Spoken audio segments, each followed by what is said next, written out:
episode 11. I'm MandoBug, also known as Amanda. Welcome new viewers, and returning viewers, thanks for sticking it out. You're still here. It's good news. Alright, so something I've learned. This week, I learned something a little bit different than what I normally learn, and that was modular origami. So the idea behind it is you fold a bunch of little pieces and they kind of stack together to make a large overall piece.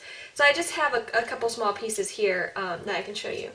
So here are 3 pieces that are put together. This is harder to demonstrate on camera. But they look like this, and you can stack them inside their own little folds. And in particular, I was helping a friend make a swan. It was going to be black and white, and I think it's only half finished and I don't have it, he has it.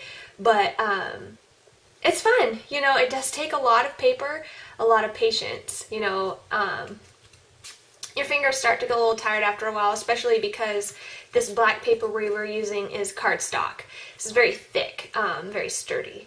But I'd like to insert some pictures of beautiful modular origami so you can get an idea of what it looks like.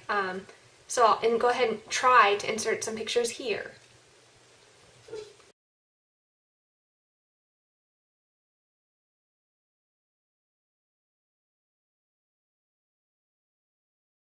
So I hope the pictures turned out okay, and if I didn't insert any pictures, I'll definitely link to some in the show notes because there's some amazing modular origami out there. The pieces that I learned how to do are very basic. I'll unfold one, but there's multiple shapes that you can do. So this is just,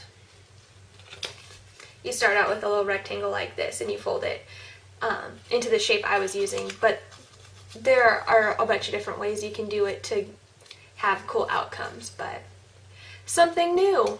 It is crafty, so I figured it should work just fine for this part of the show.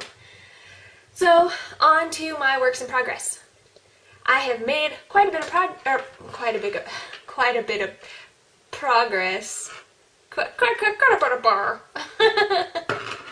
I made progress on my shallows cowl. Woo!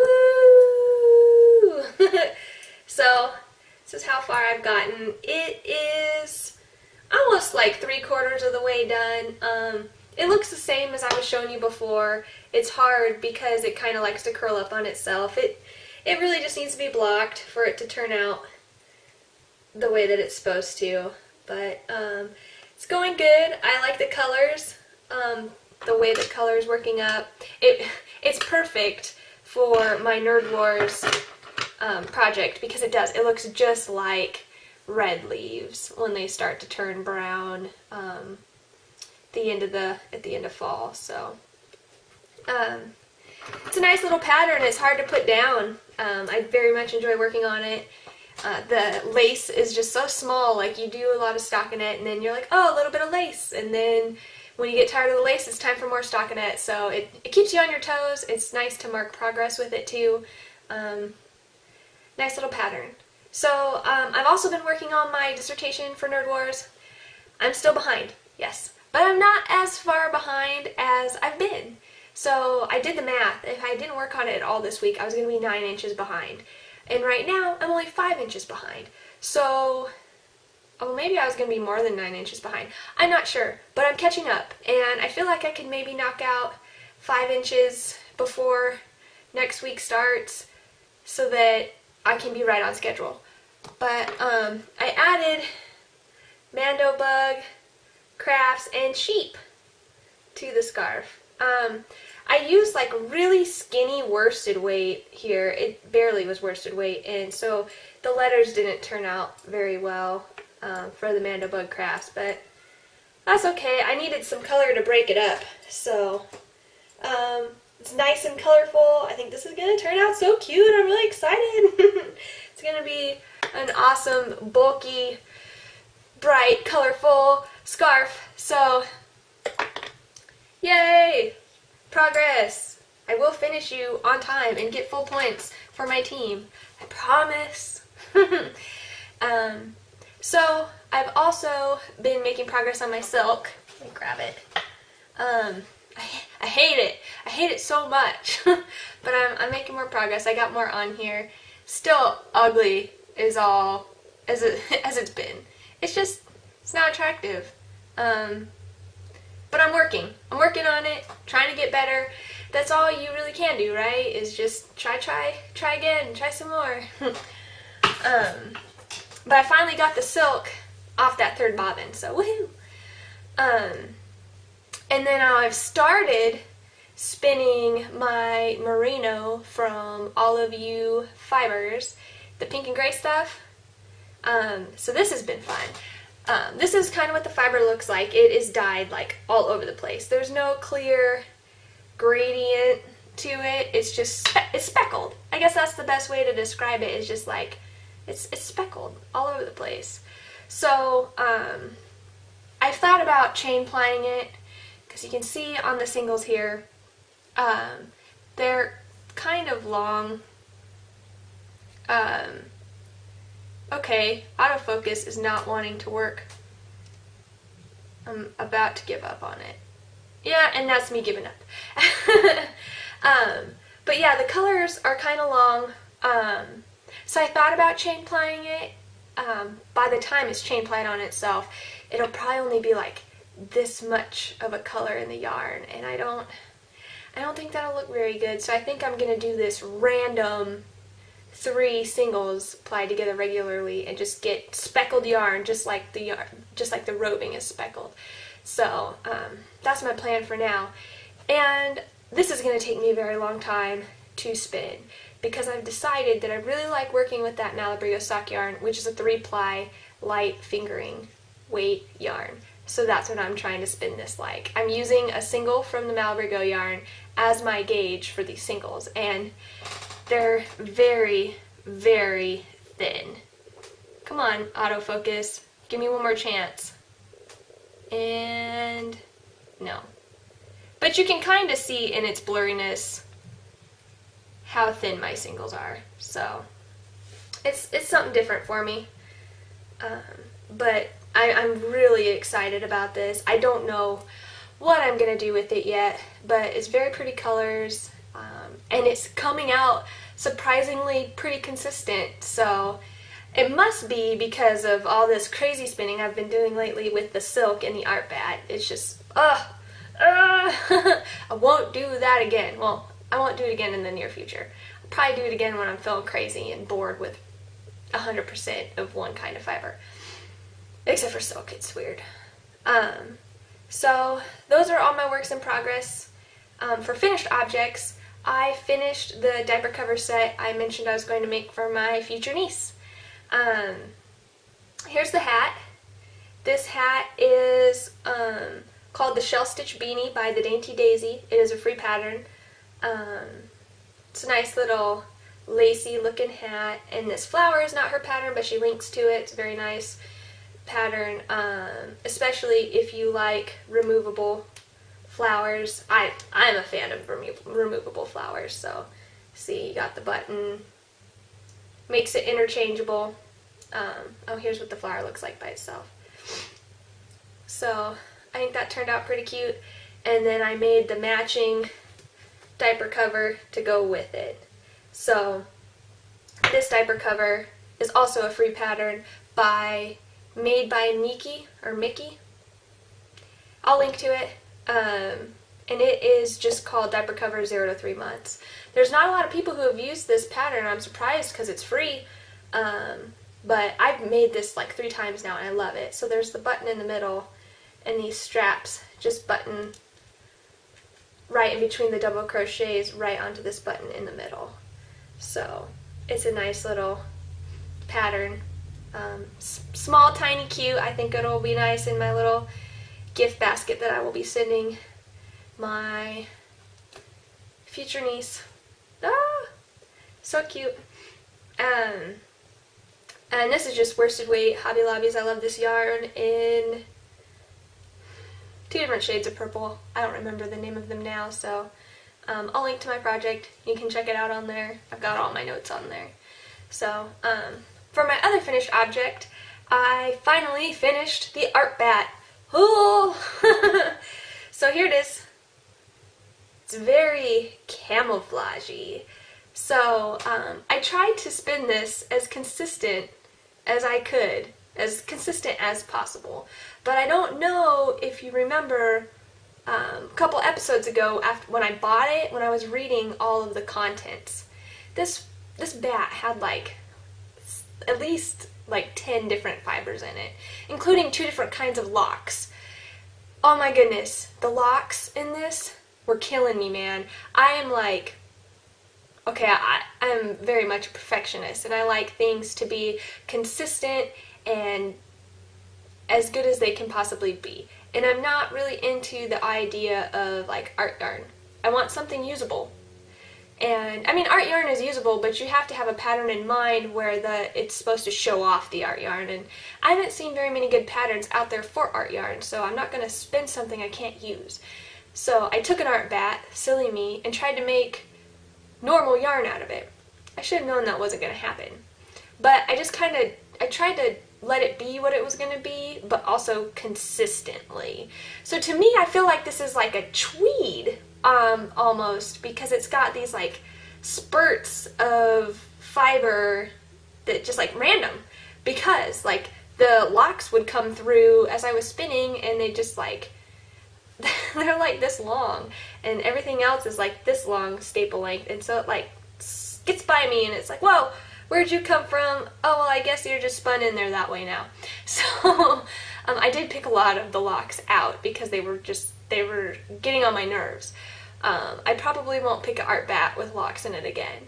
I thought I hated locks, but what I think it is I just don't like locks in with like merino and blueface Leicester, and you know, I don't think it all went together very well. So I had a 2.7 ounce bat, and I turned it into about 60 yards. I was shooting for worsted weight, but obviously because of the inconsistency of the fiber types, of course, not the quality, the inconsistency of the fiber types, it bunched up and got really thick in some places and thinner in others, but it's definitely usable yarn. So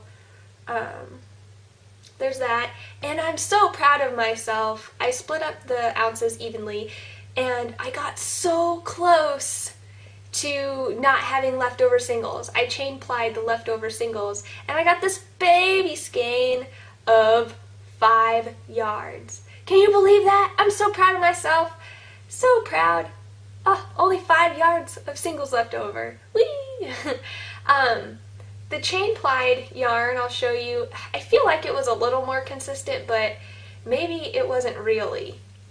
Maybe it just felt like that because it was spinning up on itself, but let's see. Here's some of it. Oh, I forgot autofocus isn't really liking me today, so sorry, I guess you don't get to see. But yeah, that's done. I think I'm still going to make something for Josh with it, even though it sparkles. I don't know how well you can see the sparkle, but I was like, are you sure you want it? It's got Firestar in it. And he's like, yeah, I like it. Okay. So that's all my finished objects. So moving on to check it out. So hey, check out this book.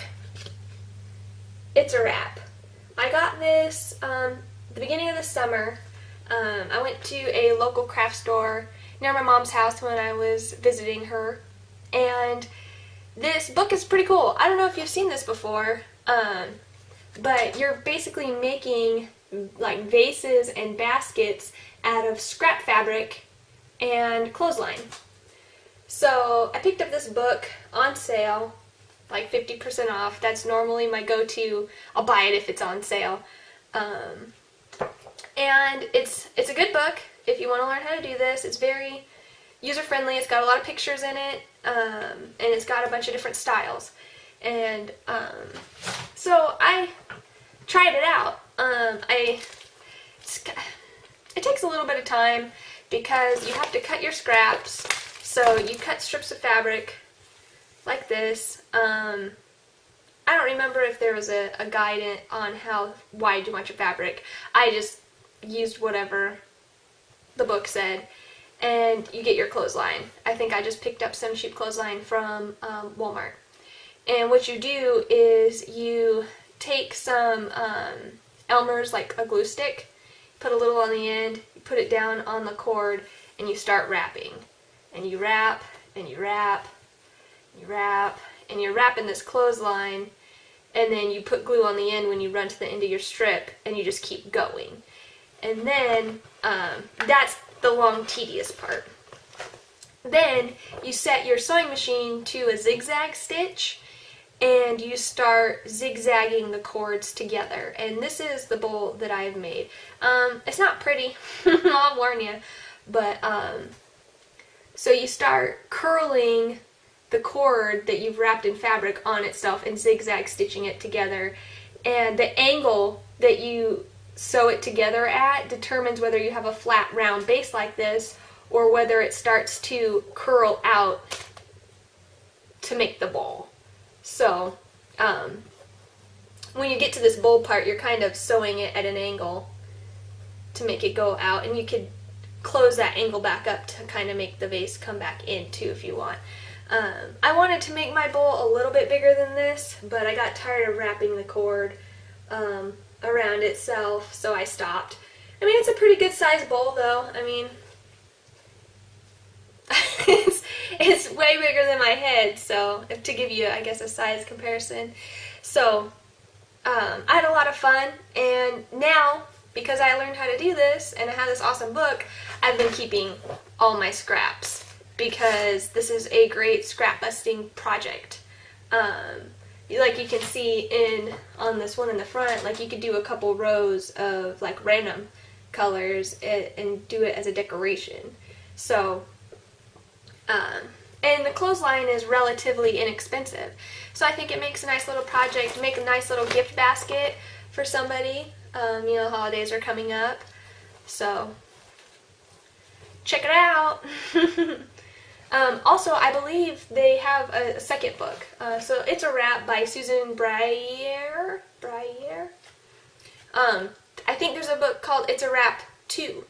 So if it's something you're interested in, you can check it out. So on to current events. Nerd Wars is still going on. I think, I don't know, it's not halfway yet over this month. I've turned in the diaper set cover that I showed you earlier for my cover version. So what they had you do was to, like with music, when an artist covers someone else's song, they always put a twist on it, or sometimes an artist will cover their own song and do it unplugged. So I had made that set before in pink and yellow, so I remade it in these purples, and I redid the hat in a smaller size hook and cut off only one row of shells instead of two, like I had in the past. So that's turned in. It's the only project I've turned in so far, but my Shallows cowl that I showed you, that's nearly done. I should have it done by the end of this week. And then that leaves my flexible schedule. That's what it's called. At least my flexible schedule projects, which will be the Los Lirios shawl, which I didn't work on at all this week, and then a blanket. So, and then the project that I was thinking of that I wasn't thinking of last week was this hat I plan on making with my Sunseeker, my Cascade Sunseeker yarn. It's gray with like sparkle flecks in it. I'm gonna make like this lacy hat with it. Well, that's the plan so far. I might change my mind later. Depending on if I start running out of time for this round, I might try to make a project that won't take as long. So, so that's Nerd Wars. For upcoming events, really, all that's upcoming is Christmas. So, I wanted to go ahead and take a minute to share that I like to watch podcasts, of course, who doesn't? And I was watching Intertwined Stitches, and they have their videos on YouTube, at least that's where I watch them, and they were talking about how a good gift for Christmas is like handmade or special soaps with handmade washcloths. And I thought that was a super awesome idea. So I shared it in the podcast portal group on Ravelry. It's a group that Lindsay and I had started because we hadn't really noticed any groups focused on podcasters and podcast watchers. I guess there was one out there. We found that out after we made our group, but we're just going to keep with it anyways.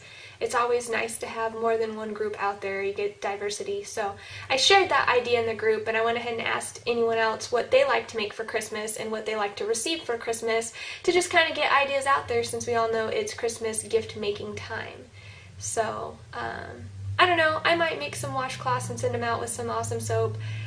We'll see. I still haven't locked in anything solid. I have some special Christmas gifts planned for certain people that enjoy handmade gifts, but other than that, I haven't really thought about what I'm going to do for everyone else. So it is something to think about. And if you have any good ideas, come on over to the podcast portal group on Ravelry and throw them in there. I'm sure everyone would love to hear what you have to say. So that's all I got for this episode. Thanks for watching, and I will see you next week.